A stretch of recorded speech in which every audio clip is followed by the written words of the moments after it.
प्यारे बच्चों, कक्षा 8 की व्याकरण की इस कक्षा में आपका स्वागत है। आज हम पढ़ेंगे शब्द रचना, उपसर्ग और प्रत्यय। शब्दों का भाषा में बहुत महत्व है।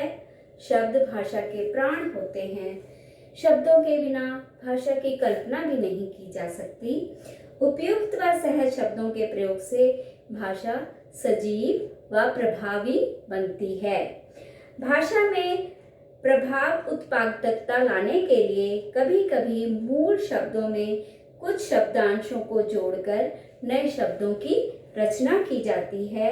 जैसे आगमन में हमने आ लगाया है गमन के आगे। इसी तरह से चमक शब्द में ईला जोड़कर चमकीला बनाया है। मूल शब्दों से नए शब्द बनाने की इस प्रक्रिया को शब्द रचना कहा जाता है। हिंदी भाषा में शब्द रचना मुख्यतः निम्न प्रकार से की जाती है: उपसर्ग के द्वारा और प्रत्यय के द्वारा, और एक है समास के द्वारा।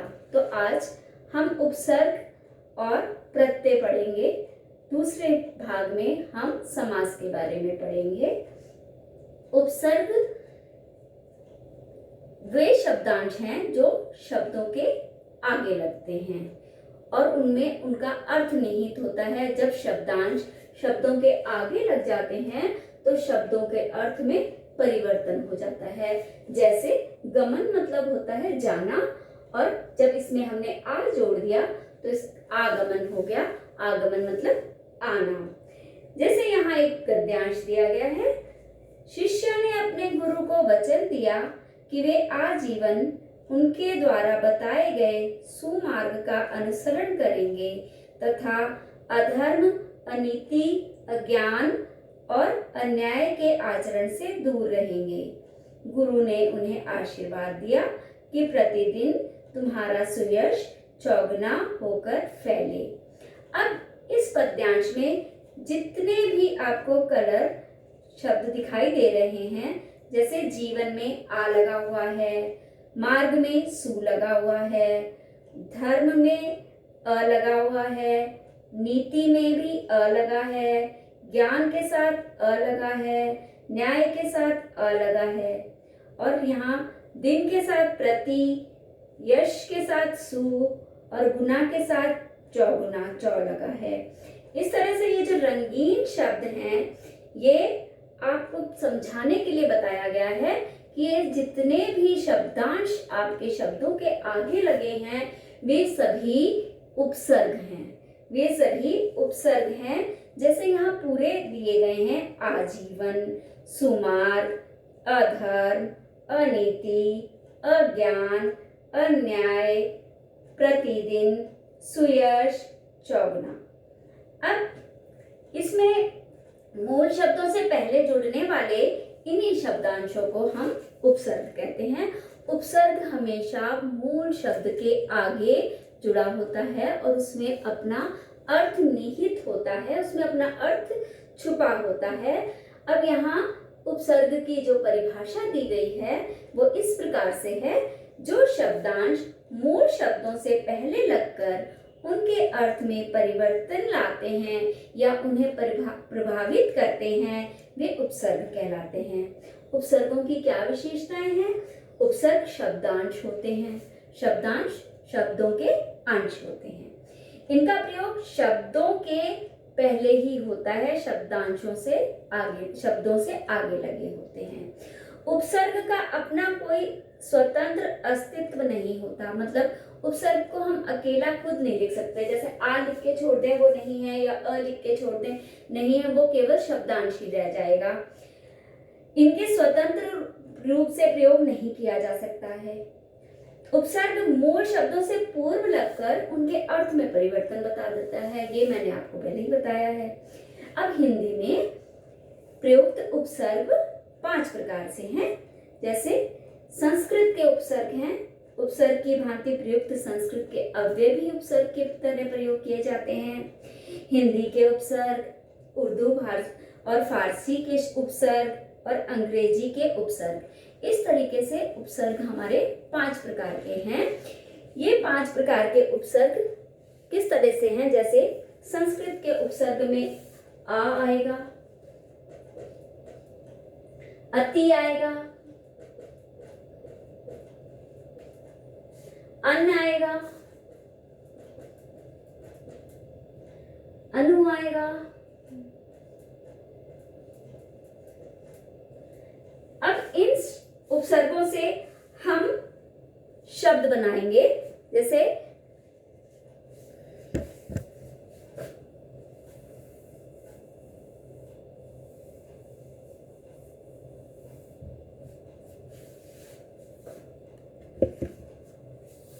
अगर आ दिया है तो आ अगर हमने धर्म में जोड़ा तो ये बन जाएगा अधर्म, मतलब बिना धर्म के। इसी तरीके से अति, अति का मतलब होता है अधिक। जैसे सार में, अति में सार में हमने जोड़ा तो ये अतिसार।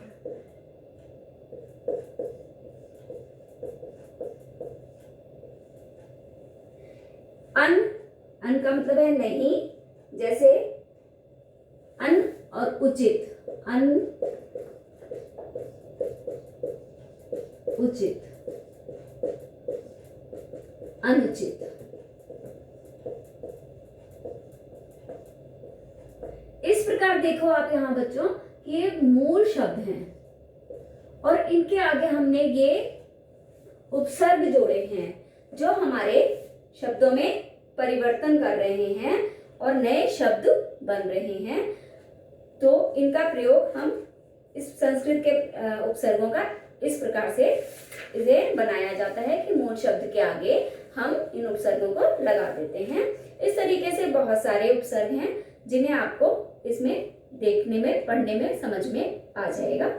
दूसरा आपका है उपसर्ग की भ्रांति प्रयुक्त संस्कृत के अव्यय। अब कुछ अव्यय भी ऐसे होते हैं जिन्हें हम संस्कृत में प्रयोग में करते हैं, लेकिन कुछ शब्दों के आगे जोड़कर हम उसे नए शब्दों का बना सकते हैं। हम नए शब्दों का नए शब्दों में उनका प्रयोग कर सकते हैं। जैसे अध, अध्य मतलब है नीचे, अध्य पतन, अध्य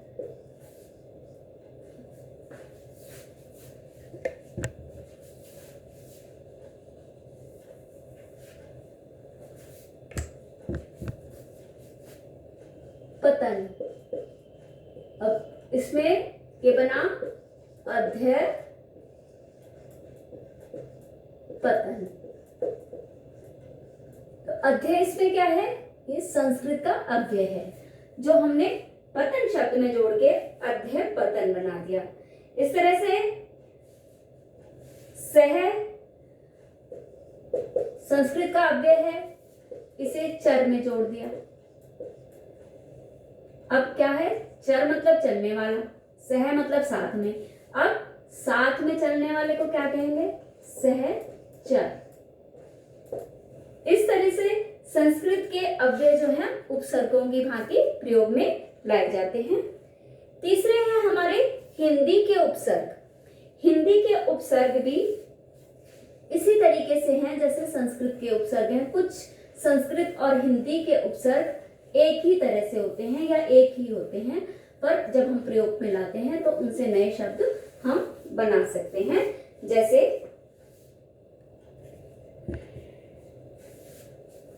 सु, पुत्र, पुत्र मतलब बेटा, सुपुत्र मतलब अच्छा बेटा।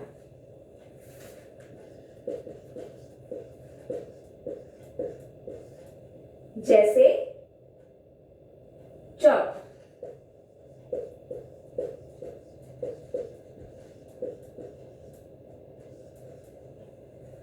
राह के आगे चौ लगाएंगे, चौराहा मतलब चार राहों का, अर्थ में परिवर्तन हो गया। इस तरीके से जब हम जोड़ते हैं तो उपसर्गों से मूल शब्दों में परिवर्तन हो जाता है। और जब हमें इनमें से अलग करना होता है तब हम ये देखते हैं कि हमारा मूल शब्द जो है वो हमें पूरा मिले और उपसर्ग एक शब्दांश के रूप में ही मिलता है।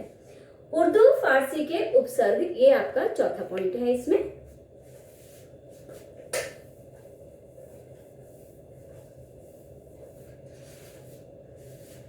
जैसे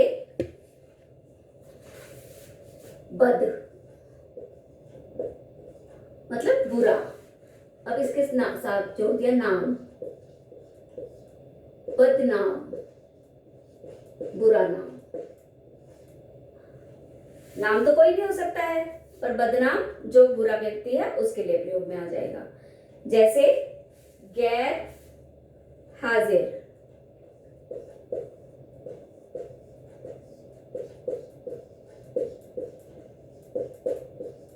हाजिर,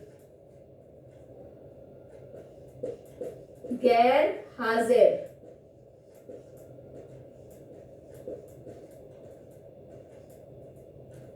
हाजिर मतलब जो उपस्थित हो, प्रेजेंट, और जो प्रेजेंट ना हो, एब्सेंट हो, तो उसको क्या कहेंगे आप? गैर हाजिर।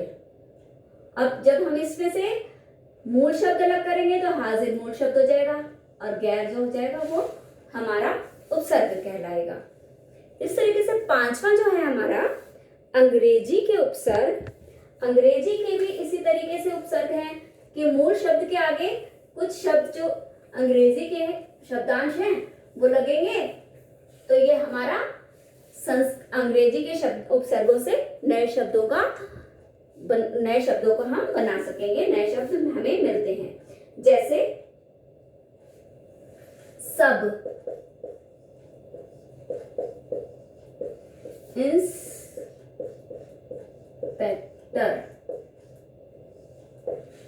ठीक है। अब इनको जोड़ा, सब इंस्पेक्टर मतलब सब मतलब अधीन, इंस्पेक्टर जिसके अधीन में कुछ हो, और सब इंस्पेक्टर इंस्पेक्टर के जो अधीन है, तो उसे क्या कहेंगे? सब इंस्पेक्टर, ठीक है। तो क्या बन गया इसका नया शब्द? Sub inspector.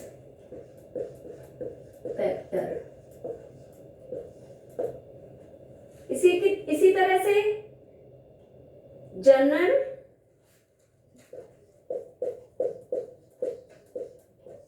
अब इसमें आगे हमने जनरल में आगे जोड़ा मैनेजर,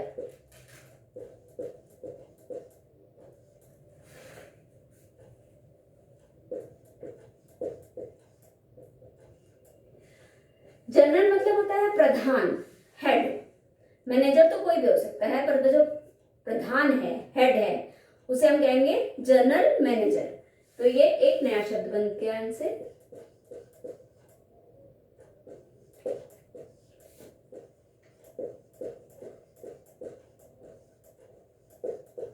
इस तरीके से आपको पता चला कि ये उपसर्ग हमारे 5 प्रकार के हैं। कौन कौन से हैं? पहला है हिंदी की संस्कृत के उपसर्ग, फिर संस्कृत के अव्यय के उपसर्ग, फिर हिंदी के उपसर्ग, फिर है उर्दू फारसी के उपसर्ग, फिर है हमारे अंग्रेजी के उपसर्ग।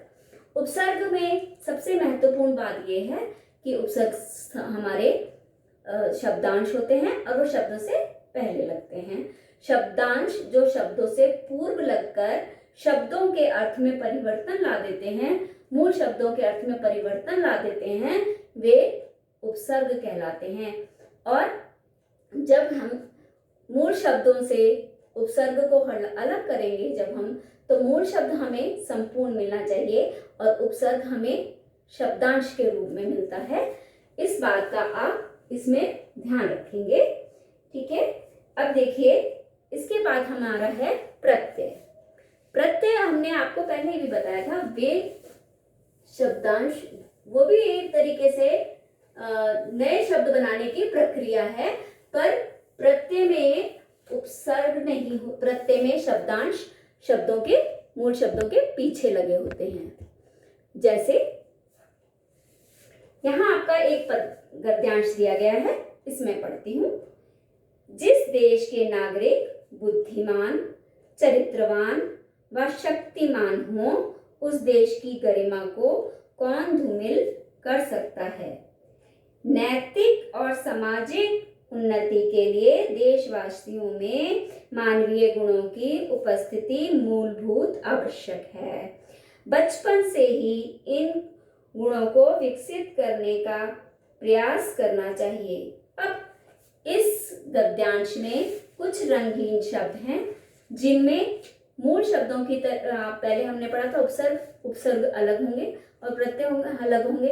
इस तरह से इसमें जो प्रत्यय होंगे वो हमारे मूल शब्द के पीछे दिखाई देंगे। जैसे आपने देखा रंगीन शब्दों में नागरिक, नगर प्लस एक, चरित्रवान, चरित्र प्लस वान, गरिमा, गुरु प्लस इमा, सामाजिक, समाज प्लस एक, मानवीय, मानव प्लस ये, बचपन, बच्चा प्लस पन। अब ये शब्दांश जो हैं ये जितने भी मूल शब्दों से अलग किए जा रहे हैं ये सब प्रत्यय हैं। मूल शब्दों के बाद ये जुड़ते हैं जब वो प्रत्यय कहलाते हैं। वह शब्दांश जो शब्दों के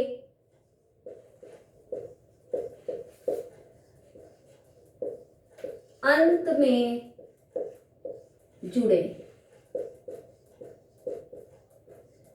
प्रत्यय। यहाँ आपको ये बात ध्यान रखनी है कि प्रत्यय में हमेशा प्रत्यय वे हैं जो हमेशा शब्दों के अंत में जुड़ते हैं। शब्दों के अंत में जुड़कर जब नया शब्द बनेगा तो वह प्रत्यय कहलाता है। जैसे ई, इक, इत आदि, आवट आदि।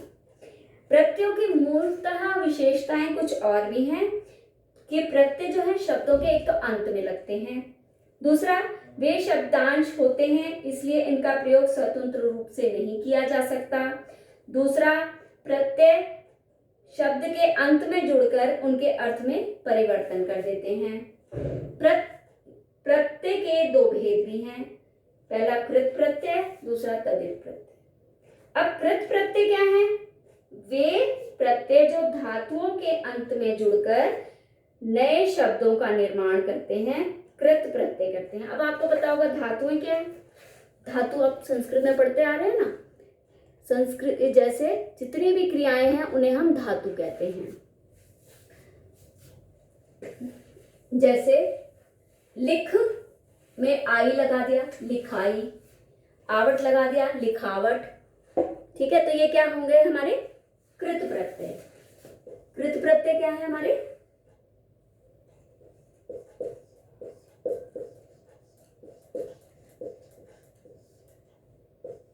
जो धातुओं के अंत में लगे।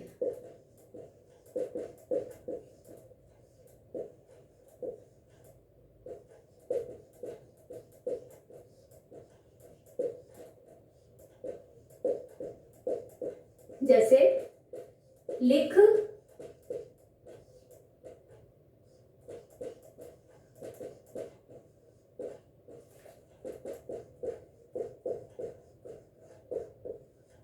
यहां देखो आप धातु मतलब क्रिया का मूल रूप।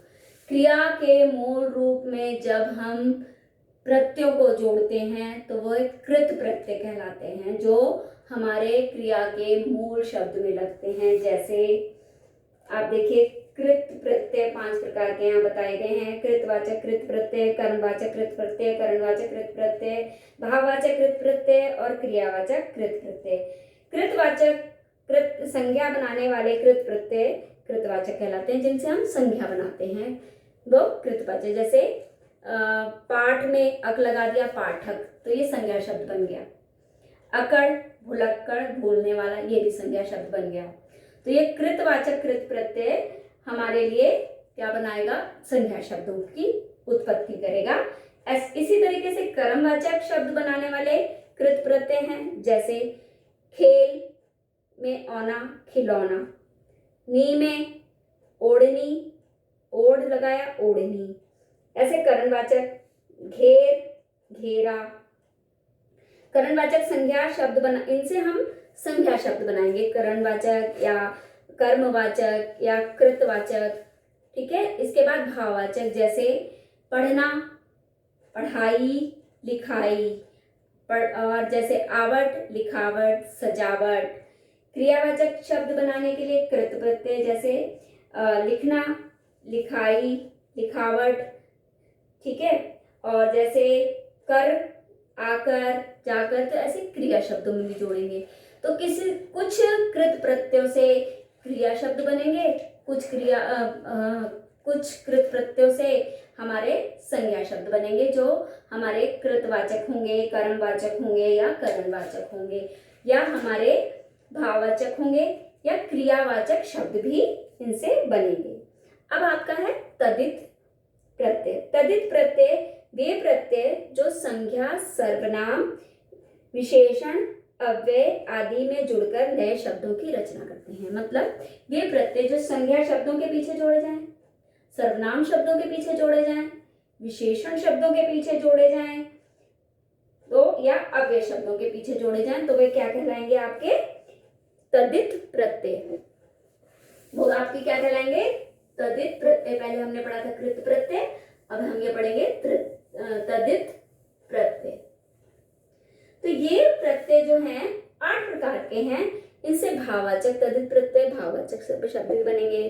कृत प्रत्यय, तदित प्रत्यय भी होंगे, जो कृतवाचक तदित प्रत्यय भी होंगे। इसमें संबंधवाचक तदित प्रत्यय भी होंगे, लघुतावाचक तदित प्रत्यय भी होंगे, क्रमवाचक, गुणवाचक, स्त्रीलिंगवाचक, बहुवचन तदित प्रत्यय इत्यादि। लेकिन हम आपको संक्षिप्त में बताना चाहते हैं कि ये सारे जो हैं शब्दांश हैं, जितने भी प्रत्यय हैं वो सब शब्दांश हैं और शब्दों के पीछे लगे हुए हैं। जैसे भाववाचक, बुरा में अगर हमने आई लगा दिया तो बुराई बन गया, तो ये हमारा भाववाचक शब्द बन गया है।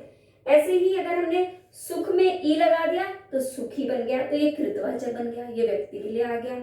संबंध जोड़ना है किसी से, जैसे ससुर में आल जोड़ दिया, ससुराल, तो ये संबंधवाचक बन गया, प्रत्यय हमारा जुड़ गया। इसी तरीके से लघुतावाचक, जैसे डिब्बा में छोटा बनाना है, इसका लघुता मतलब छोटा रूप देना है, तो इया लगा दिया तो डिबिया बन गया। इस तरह से क्रमवाचक में जैसे 10 में वां जोड़ दिया, 10वां, 16वां, 18वां, है ना, इकहरा, चौहरा, तो ये एक में एक जोड़ा इहरा तो इकहरा, समझ में आया। इसी तरीके से गुणवाचक तदित प्रत्यय में जैसे भूख में आ लगाया, भूखा, प्यास में लगाया, प्यासा, इसमें पंडित में आऊ लगाया, पंडिताऊ, ठीक है। ईला जोड़ा चमक में, चमकीला, तो ये सारे हमारे क्या हो गए? गुणवाचक, जो हमारे गुणों को दर्शा रहे हैं, ठीक है।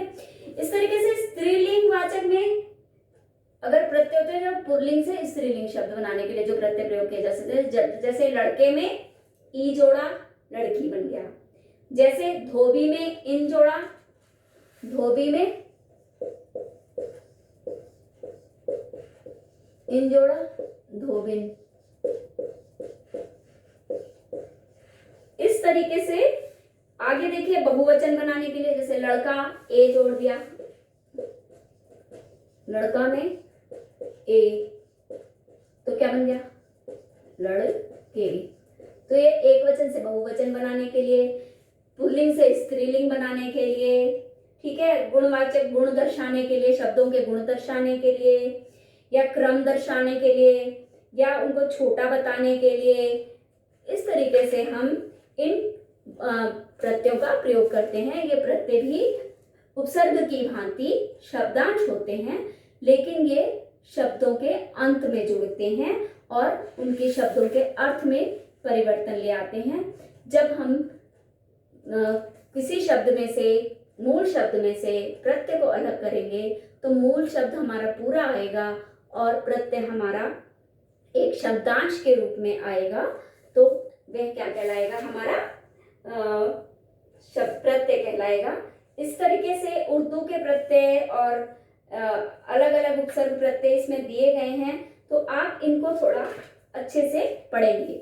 अब कभी कुछ शब्द ऐसे भी होते हैं जिसमें उपसर्ग भी जुड़ा होता है और प्रत्यय भी जुड़ा होता है, तो वो शब्द कौन से हैं जिसमें उपसर्ग और प्रत्यय भी होगा?